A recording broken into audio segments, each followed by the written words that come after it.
나는 젊은 시절 색이라는 것이 이렇게 잔인한 힘을 가졌다는 사실을 몰랐다. 그날도 항구 근처에 오래된 사무실로 향하고 있었다. 바닷바람에 섞인 기름 냄새, 철판을 두드리는 소리, 사람들의 말소리가 뒤엉킨 공간이었다. 나는 계약서를 품에 안고 문을 열었다. 안에는 은행 관계자 둘과 중간 상인이 앉아 있었다. 그들은 내 얼굴보다 먼저 내 옷을 훑어보았다. 아주 짧은 순간이었다. 하지만 그 짧은 순간에 모든 것이 결정되었다. 나는 그때 입고 있던 색을 아직도 기억한다. 값싼 원단, 지나치게 튀는 색, 스스로를 급해 보이게 만드는 색이었다. 그들은 내 말을 끝까지 듣지 않았다. 지금은 상황이 어렵습니다. 다음에 다시 이야기합시다.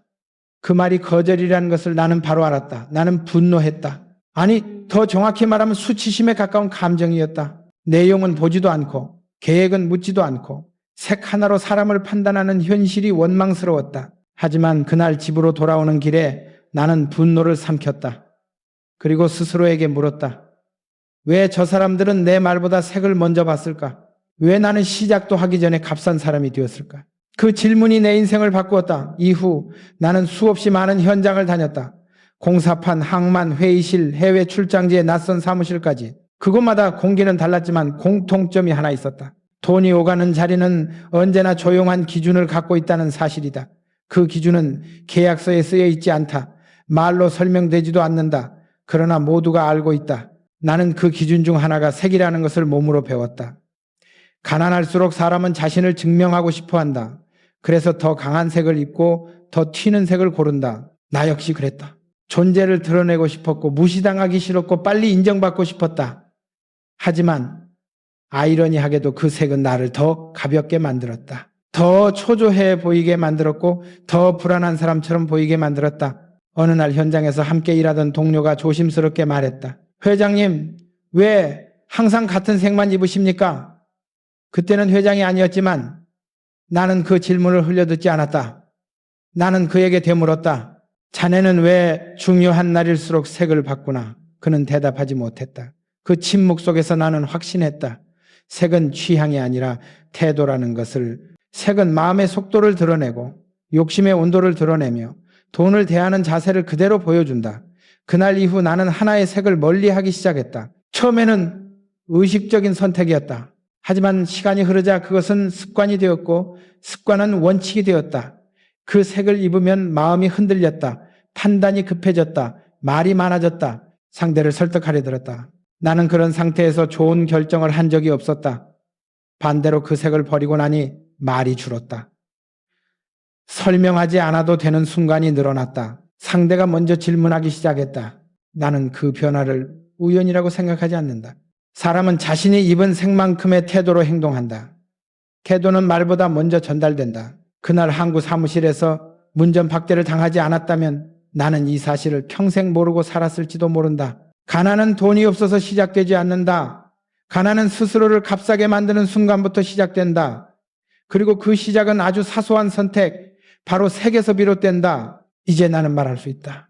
절대 입지 말아야 할 색이 하나 있다. 그것은 단순히 촌스러운 색이 아니다.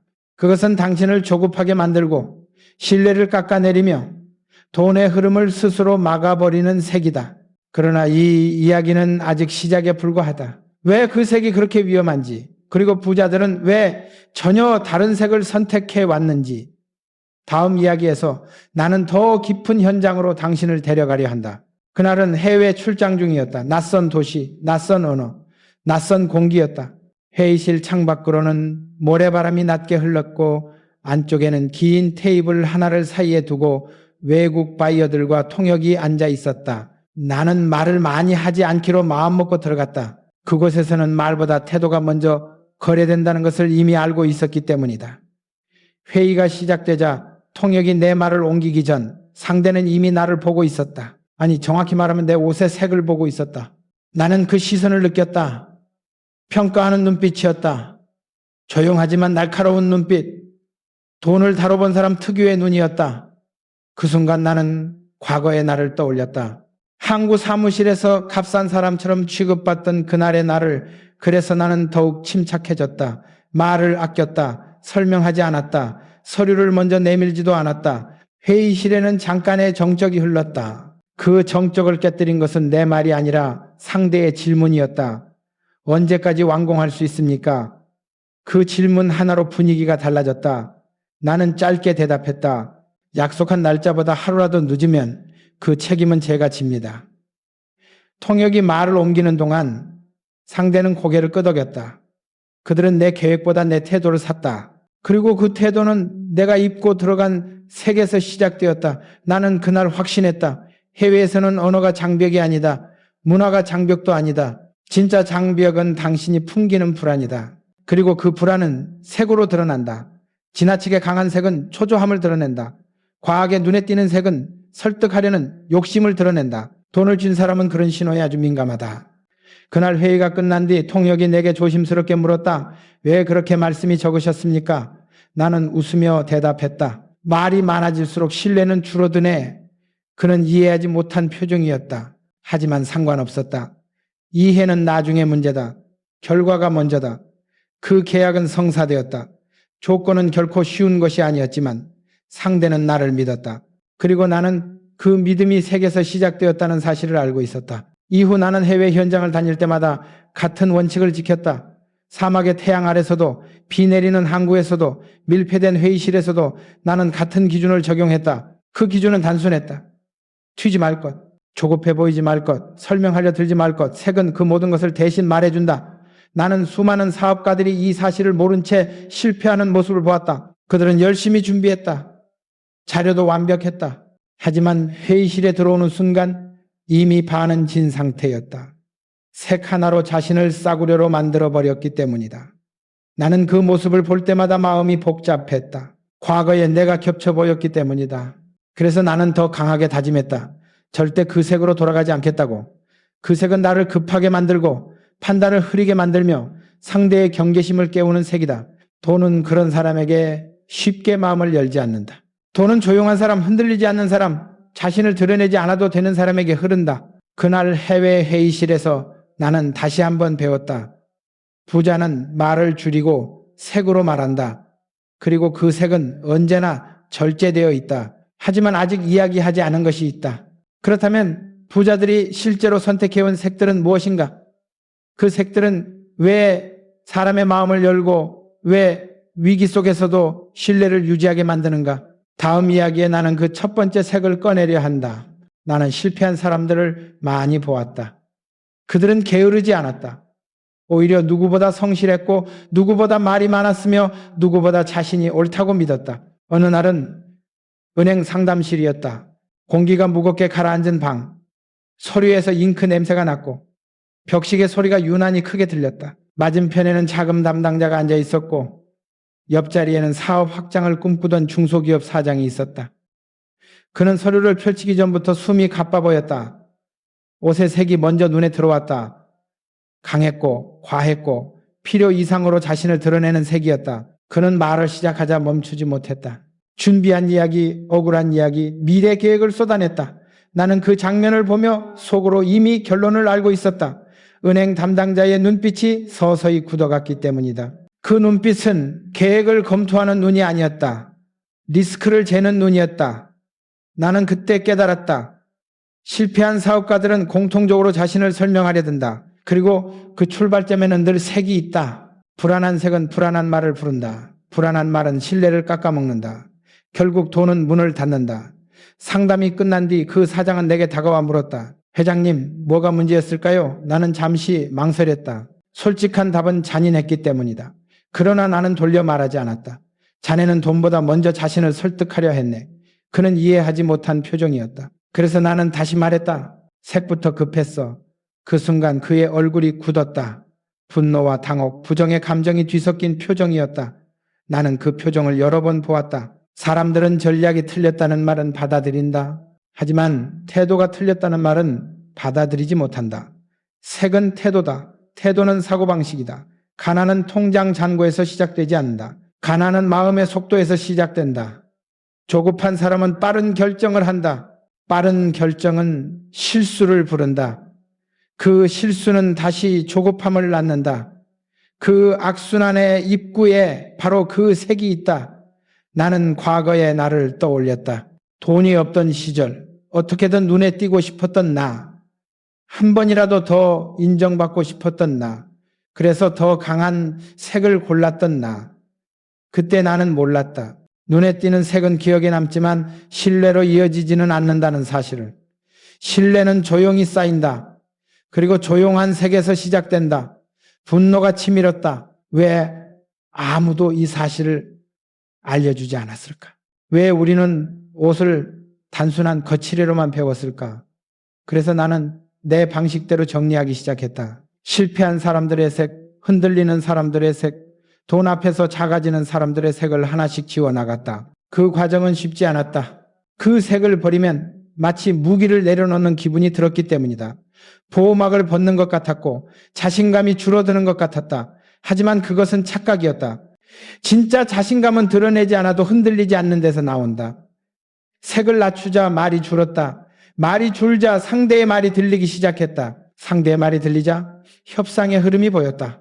그 흐름 속에서 나는 분노를 눌렀고 욕심을 접었고 한 걸음 물러섰다. 아이러니하게도 그 물러섬에서 기회가 생겼다.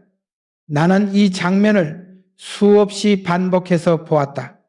실패는 늘 요란하게 시작된다. 성공은 늘 조용히 다가온다. 그리고 그 차이는 색에서 가장 먼저 드러난다.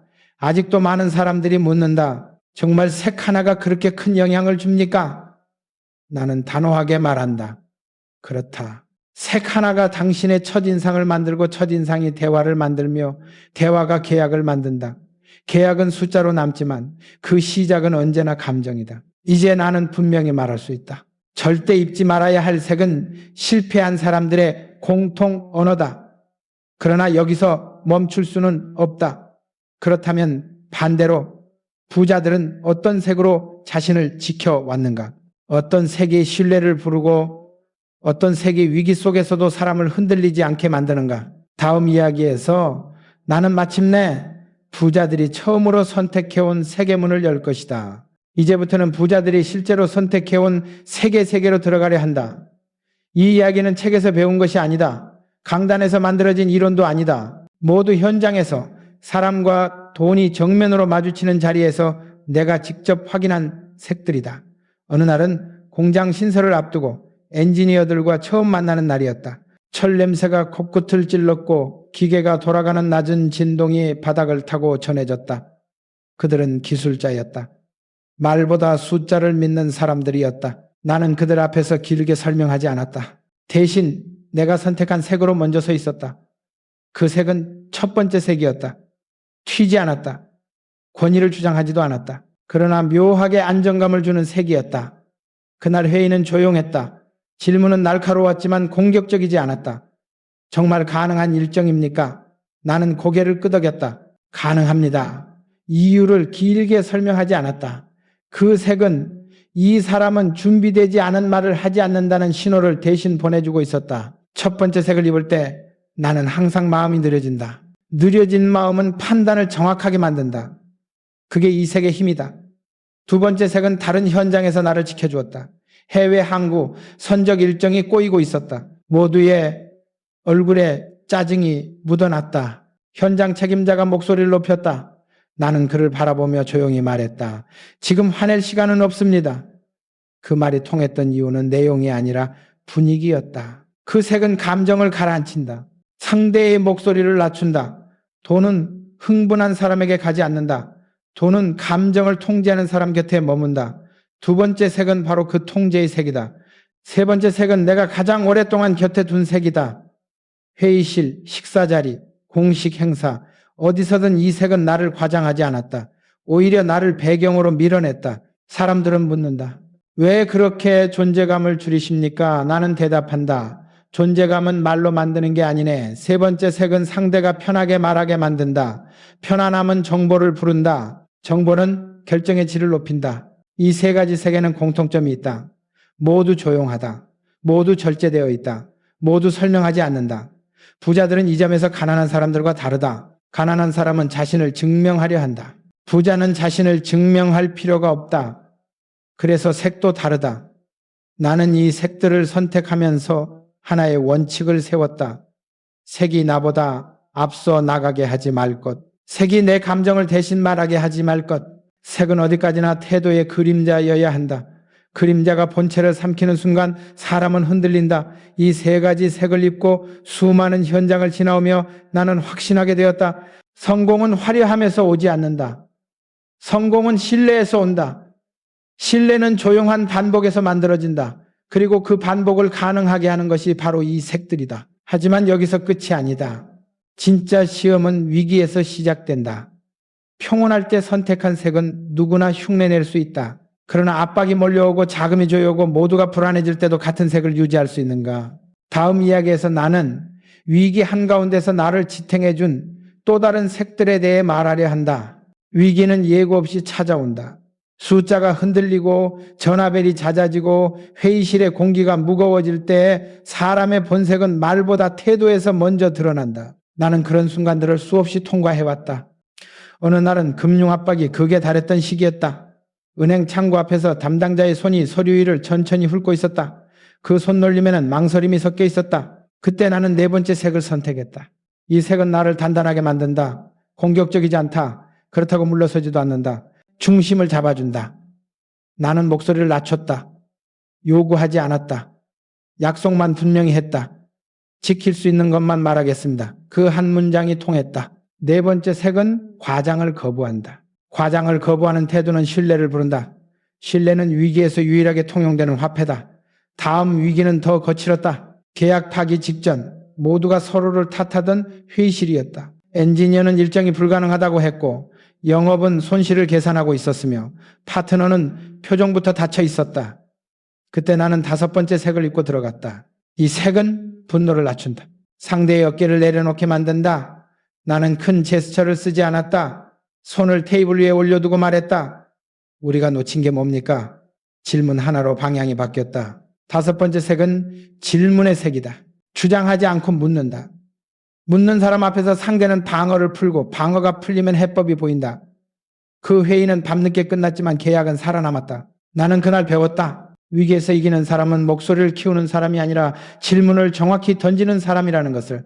마지막으로 여섯 번째 색은 가장 혹독한 순간에 나를 지켜주었다. 해외 현장에서 자재가 묶였고 일정은 무너졌으며 소문이 먼저 퍼지고 있었다. 사람들은 결단을 요구했다. 즉각적인 발표, 강한 메시지, 화려한 약속을 원했다. 나는 거절했다. 대신 여섯 번째 색을 선택했다. 이 색은 침묵의 힘을 가진다. 침묵은 도망이 아니다. 준비다. 나는 하루를 기다렸다. 사실을 정리하고 선택지를 좁히고 책임의 경계를 명확히 했다. 그리고 짧게 말했다. 이렇게 가겠습니다. 그 순간 반발은 있었지만 혼란은 줄었다. 여섯 번째 색은 결단의 색이다. 결단은 빠름이 아니라 정확함이다. 위기 속에서 빠른 말은 흔적을 남기지만 정확한 결단은 길을 남긴다. 이 세 가지 색을 지나며 나는 분노를 다스리는 법을 배웠다. 분노는 에너지다. 그러나 통제되지 않은 에너지는 조직을 태운다. 네 번째 색은 나를 흔들리지 않게 했고 다섯 번째 색은 상대를 열게 했으며 여섯 번째 색은 길을 정리해 주었다. 부자들은 위기에서 색을 바꾸지 않는다. 오히려 더 단순해진다. 더 조용해진다. 더 정확해진다. 나는 수많은 실패를 보았다. 위기에서 색을 바꾸는 사람들, 갑자기 튀는 선택을 하는 사람들, 강해 보이려는 사람들, 그들은 대부분 더 깊이 빠졌다. 돈은 공포를 싫어한다. 공포를 감추려는 과장도 싫어한다. 돈은 통제된 태도, 반복 가능한 판단, 그리고 일관성을 좋아한다.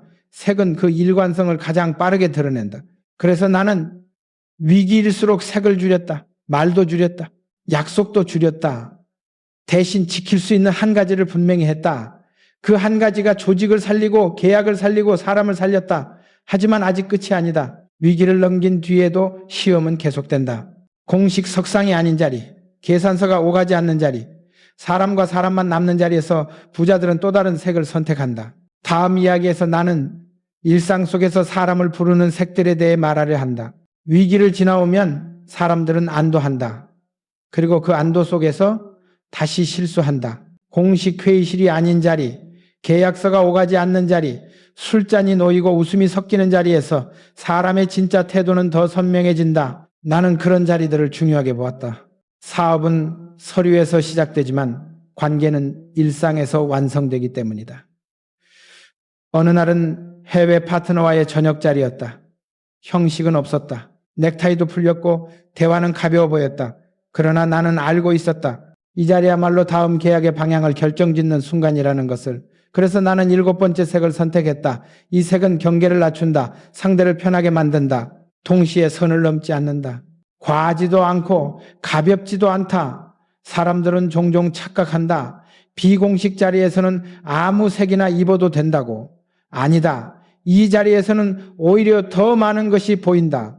말투 하나, 웃음의 빈도, 몸의 기울기까지 모두 평가의 대상이 된다. 7번째 색은 그 평가를 부드럽게 만든다. 상대는 나를 경쟁자가 아니라 동반자로 인식했다. 그래서 말이 깊어졌다.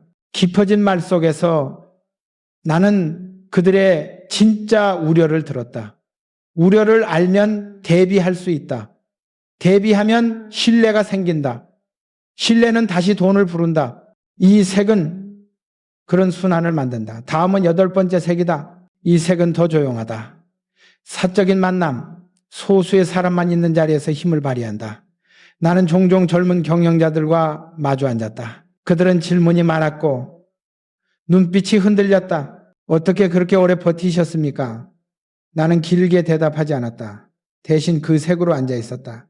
8번째 색은 말보다 시간을 믿는 색이다. 급하지 않다. 성과를 자랑하지 않는다. 대신 과정에 머문다. 그 앞에서 사람들은 스스로를 낮춘다. 낮아진 자리에서는 배움이 시작된다. 배움이 시작되면 관계는 깊어진다. 나는 그 색을 입고 많은 인연을 만들었다. 인연은 숫자로 기록되지 않지만 위기의 순간마다 가장 먼저 손을 내민다. 이것이 부자들의 일상이다. 화려하지 않다. 대신 반복된다. 중요한 것은 일관성이다. 공식 석상에서는 공식의 색을, 비공식 자리에서는 일상의 색을 선택하되 그 중심은 하나로 이어져야 한다. 중심이 흔들리면 사람은 불안해진다. 불안은 말로 드러나고 말은 관계를 망친다. 그래서 나는 일상에서도 같은 원칙을 지켰다. 튀지 말 것, 조급해 보이지 말 것, 설명하려 들지 말 것, 상대가 말하도록 만들 것. 색은 그 원칙을 가장 빠르게 구현해 준다. 나는 이 과정을 통해 하나를 확신했다. 부자는 사람을 관리하지 않는다. 환경을 관리한다. 분위기를 관리한다. 그리고 그 출발점에 색이 있다. 색은 감정을 조율한다. 감정이 조율되면 판단이 흔들리지 않는다. 판단이 흔들리지 않으면 관계는 오래간다. 오래가는 관계는 결국 돈보다 큰 자산이 된다. 그러나 여기까지 와서도 마지막 시험은 남아있다. 성공 이후의 시험이다. 성과가 쌓이고 박수가 늘어나고 사람들의 시선이 바뀔 때 그때 선택하는 색이 사람의 끝을 결정한다. 다음 이야기에서 나는 가장 늦게 깨달았고 가장 중요했던 마지막 색에 대해 말하려 한다. 성공은 조용히 사람을 시험한다. 실패보다 더 위험한 순간은 일이 잘 풀리기 시작할 때다. 성과가 쌓이고 사람들이 고개를 끄덕이며 내 말에 반박이 줄어들 때 그때 인간은 가장 쉽게 흐트러진다. 나는 그 시간을 지나오며 스스로를 가장 경계했다. 어느 날은 대규모 사업이 연달아 성사된 뒤였다. 강당 연설 요청이 이어졌고 사람들은 내 말을 받아 적었다. 박수가 끝나면 묘한 공기가 남았다. 존경과 기대가 섞인 공기였다. 나는 그 공기가 위험하다는 것을 알고 있었다. 그래서 9번째 색을 선택했다. 이 색은 나를 낮춘다. 겸손을 연출하지 않는다. 겸손을 강요하지도 않는다. 대신 스스로를 뒤로 물린다. 무대 위에서조차 이 색은 나를 주인공으로 만들지 않았다. 나는 그게 좋았다. 사람들은 종종 성공한 사람의 화려함을 따라 하려 한다. 하지만 화려함은 금방 닳는다. 반면 절제는 오래 남는다. 9번째 색은 절제의 색이다. 이 색을 입으면 나는 말의 속도를 늦춘다. 단어를 고른다. 확신을 남발하지 않는다. 그 결과 사람들은 내 말에 여백을 듣기 시작했다. 여백 속에서 각자의 판단이 자란다. 나는 그 판단을 존중했다. 존중받는 판단은 오래 기억된다. 성공 이후 만난 많은 사람들 중에는 나를 이용하려는 사람도 있었다. 가까운 조언자처럼 다가와 방향을 틀려는 사람, 내 이름을 빌려 빠른 성과를 노리는 사람, 그들은 늘 같은 방식으로 접근했다. 과장된 칭찬, 빠른 결단 요구, 더 강한 메시지 제안. 나는 그때마다 9번째 색으로 돌아왔다. 이 색은 속도를 줄인다. 속도가 줄면 의도가 보인다. 의도가 보이면 거리를 정할 수 있다. 나는 불필요한 갈등을 만들지 않았다. 대신 자연스럽게 거리를 두었다. 색은 그 역할을 대신해 주었다. 사람들은 나의 침묵을 오만으로 오해하지 않았다. 오히려 신중함으로 받아들였다. 이것이 이 색의 힘이다. 성공한 사람에게 필요한 것은 더 큰 목소리가 아니다. 더 빠른 판단도 아니다. 필요한 것은 스스로를 제어하는 장치다. 9번째 색은 그 장치였다. 나는 이 색을 입고 많은 유혹을 흘려보냈다. 그리고 흘려보낸 것들이 결국 나를 지켜주었다.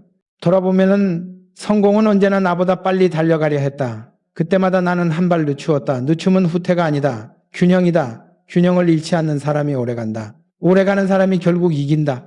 이 색은 나에게 그 사실을 매일 상기시켰다. 사람들은 종종 묻는다.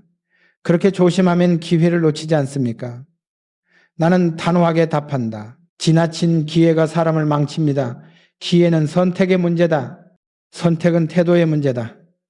태도는 색에서 시작된다. 9번째 색은 성공 이후에 나를 보호했다. 자만을 눌렀고 판단을 맑게 했으며 관계를 오래가게 만들었다. 이제 나는 이 긴 이야기를 정리할 수 있는 마지막 지점에 와 있다. 처음 항구 사무실에서 나를 값싸게 만들었던 그 색, 그리고 지금까지 나를 지켜온 9가지 색. 마지막 이야기에서는 이 모든 것을 하나로 묶어 왜 어떤 색은 가난을 부르고 어떤 색은 부를 지켜내는지 분명히 말하려 한다. 이제 나는 처음으로 돌아간다. 항구 근처 사무실, 문을 열자마자 느껴졌던 차가운 시선, 내 말보다 먼저 나를 규정해버렸던 그 순간으로 돌아간다. 그날 이후 나는 수많은 색을 입었고 수많은 현장을 지났으며 수많은 사람을 만났다. 그리고 마침내 확신하게 되었다. 절대 입지 말아야 할 색은 유행의 문제가 아니다. 취향의 문제도 아니다. 그것은 태도의 문제다. 그 색은 사람을 조급하게 만든다. 조급함은 말을 앞세운다. 말이 앞서면 설명이 많아진다. 설명이 많아질수록 신뢰는 줄어든다. 신뢰가 줄어들면 돈은 물러난다. 이 흐름은 한 번도 예외가 없었다. 나는 그 색을 입고 있을 때마다 스스로를 설득하려 했고 상대를 이기려 했으며 결과를 앞당기려 했다. 그리고 늘 실수가 뒤따랐다. 반대로 그 색을 버리고 9가지 색을 선택했을 때 나는 달라졌다. 말이 줄었고 판단이 느려졌으며 상대의 표정을 읽기 시작했다. 그 변화는 작았지만 결과는 컸다. 돈은 조용한 사람 곁에 머문다. 돈은 흔들리지 않는 태도를 신뢰한다. 돈은 자신을 증명하려 하지 않는 사람을 선택한다. 색은 그 모든 것을 가장 먼저 드러내는 신호다. 그래서 나는 색을 가볍게 보지 않았다. 옷장 앞에서의 선택은 단순한 준비가 아니라 하루의 태도를 정하는 의식이었다. 중요한 날일수록 더 단순한 색을 고른 이유다. 단순함은 빈약함이 아니다. 단순함은 불필요한 것을 제거한 상태다. 불필요한 것을 제거하면 본질이 드러난다. 본질이 드러나면 사람은 흔들리지 않는다. 흔들리지 않는 사람 앞에서 계약은 자연스럽게 이어지고 관계는 오래 남는다. 나는 많은 젊은이들에게 말해왔다. 부자가 되려면 먼저 부자처럼 생각하라고. 그러나 더 정확히 말하자면 부자처럼 조용해지라고 말하고 싶다. 부자는 늘 말이 적다. 대신 선택이 분명하다. 그 분명함이 색에 담긴다. 오늘 이 이야기를 듣고 있는 당신도 옷장을 떠올려 보길 바란다. 그 안에 조급함의 색은 없는가? 불안을 숨기려는 색은 없는가? 누군가에게 보이기에 고른 색은 없는가? 만약 있다면 그것부터 내려놓아라. 성공은 더 많은 것을 더하는 데서 오지 않는다. 성공은 잘못된 하나를 버리는 데서 시작된다. 내가 평생 멀리한다는 하나의 색, 그리고 내가 끝까지 곁에 둔 9가지 색의 차이는 바로 거기에 있다. 색은 당신을 대신해 말한다. 당신이 어떤 사람인지, 어떤 속도로 살고 있는지, 돈 앞에서 어떤 태도를 취하는지 말이다. 그러니 오늘 이후 옷을 고를 때 이렇게 물어라. 이 색은 나를 조용하게 만드는가? 아니면 급하게 만드는가? 그 질문에 솔직해질 수 있다면 당신은 이미 가난의 문턱을 벗어나고 있는 것이다. 부는 우연이 아니다. 부는 태도의 누적이다. 그리고 그 태도는 아주 작은 선택, 바로 색에서 시작된다.